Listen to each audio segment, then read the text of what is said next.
ছোট্ট একটা কথা শোনেন, যখন একটা সুদখুর ঘুষখুর হঠাৎ করে বড় লোক, যখন এরা ইফতারি দেয় বিশাল বড় গরু, তখন করে কি বেমা কোজাদার ব্যক্তি ঝাঁপিয়ে দৌড়ায় ইফতারির দিকে, ইফতারি খাওয়ার জন্যে। যে বিশাল গরু 8 মুনে 10 মুনে গরু দিয়ে ইফতারি দিচ্ছে, আজ খাওয়া হবেই। হুজুররাও চলে যায়, যে সুদখুরের বাড়িতে ইফতারির দাওয়াত, প্লেট সামনে, অনেকটি গোস্ত, দোয়া ধরে আর ছাড়ে না। আল্লাহ তুমি আর টাকা আরও বেশি করে দাও, এক বেহেশতে নসিব করে দাও।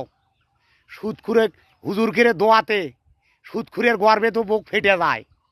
হাই রে, কয় কি বেমা হুজুররা আসছে, বেমা কোজাদাররা আসছে আমার ইফতারির দাওয়াত খাওয়ার।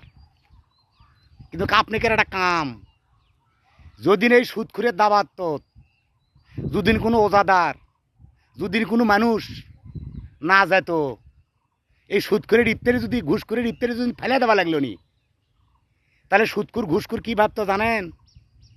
যে আমার এই ব্যবসা ভালো না, এত মানুষক দাবার জন্য গরু জব করে আমার সুদের ঘুষের টাকার ইফতারি তারা গ্রহণ করলো না। কিন্তু আপনারা যখন জোরে পল্টে যান, তখন ওই সুদখুর ভাবে গর্বে বুক ফেটে যায় যে সুদ খাম না খামো কি রে, সুদের ব্যবসায় তো ভালো।